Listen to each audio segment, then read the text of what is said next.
Hey everybody, Aaron Cowan, Sage Dynamics. This video we're going to start a series on the fundamentals of marksmanship. I did a video not too long ago where I talked about the difference between the basics and the fundamentals, how sometimes people get those things confused, and while there is a degree of semantics and definition in it, words do mean things. And I don't like topics in shooting, especially when we're talking about specifics, to be so, I guess, vague that we can just kind of supplant or replace certain meanings with other meanings because it fits the conversation that we're having. So I wanted to do a video to talk specifically about kind of my philosophy and approach to what I consider to be the fundamentals of marksmanship. Because I like to be specific, what I mean when I say the fundamentals of marksmanship are the necessary and critical skills you need to use the firearm, whatever it is, in an effective manner in a situation to where skills aren't required to be specific to that situation, meaning your skill set, your fundamentals of marksmanship should be able to be applied as a problem-solving method to any situation that you might find yourself in. Because I am a self-defense based instructor, when I talk about the fundamentals of marksmanship, I'm addressing the fundamentals of marksmanship as I see that they apply to self-defense shooting. So with that out of the way, the fundamentals as I see them, and you may have heard the fundamentals explained in different ways, and that's fine. But again, I have to repeat myself, words do mean things. So sometimes when someone applies a certain context to the words, they have an application to a very strict isolation. If you think about the 4 cardinal safety rules of firearms, if you read them as they were originally written, or as you most likely see them written, they seem to only apply to firing ranges. And the fundamentals of marksmanship are no different.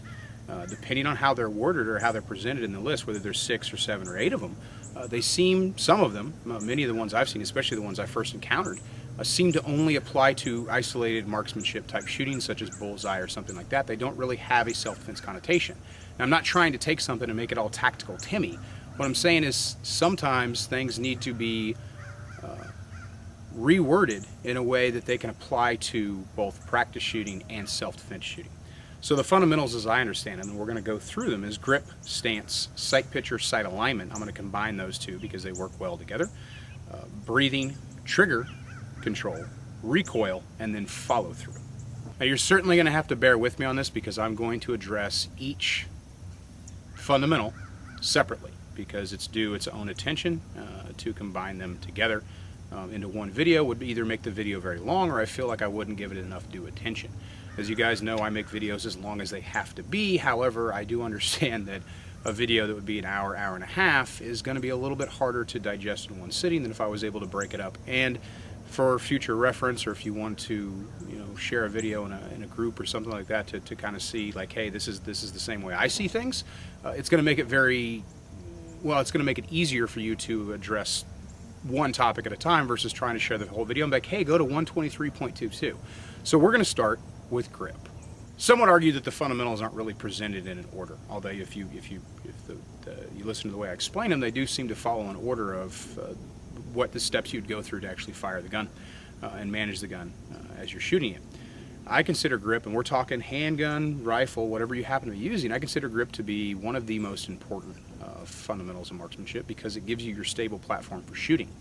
The interesting thing about grip that I found in my experience, both being trained and teaching, is for some reason, and this isn't completely widespread, but it's something that definitely I see more than I don't see it, is with rifle, everyone's willing to accept that there's different ways that we grip the rifle based on what we're doing. So if I'm shooting CQB up close, it's very cool to be aggressive and leaned into the gun and use your thumb over bore, your C-clamp, or whatever grip you're using. But if we're going to shoot distance or we're going to go to a kneeling position, it's perfectly acceptable and even advisable and even taught this way because it makes sense to change your grip based on the conditions you're going to shoot the gun in. So if I'm going to shoot a rifle at 25 meters, I'm going to use a different grip most likely than I would use if I was shooting the rifle 50, 100, 200, so on and so forth. The techniques change based on the environment. When it comes to the handgun, you don't really see that. You're taught, some people teach, hold the gun this way, only this way, until the end of time. I don't really subscribe to that belief. I use, and you've seen it, I use a thumbs forward grip on the handgun. I shoot agency. They have that accelerator cut there, that little gas pedal or whatever you want to call it. It allows me to apply downward pressure on the gun, which is one of the 4 directions of pressure I want on the gun, which I'll get to. However, That's more for recoil mitigation and management. It's not necessarily going to be the most stable position to use because I'm introducing a lot of stress on the firearm. I wouldn't necessarily use that grip if I was going to shoot at distance. When I shoot handgun at distance, when I mean distance, I mean maybe even 25 yards or further than that. At a certain point, we get into more of can I do it versus is this applicable. When I shoot a handgun at those greater distances, I don't use that aggressive thumbs forward grip. I tend to come back on the gun and rest my thumb right there around the slide lock lever and apply my downward pressure there because that fills up more of the grip. Now, I'm not going to get into specifics of rifle versus handgun because I've done videos on those both about how I approach grip on those two different weapons. What I will say is your grip needs to have as many directions of pressure that are beneficial for shooting as possible. So remember I talked about the 4 directions of pressure. I want downward pressure, I want inward pressure, I want backwards pressure, and I want forwards pressure, especially on a handgun. I want to be able to put as much pressure on that gun in those 4 directions as possible. Obviously, I don't want upward pressure because I'm already going to get that during recoil.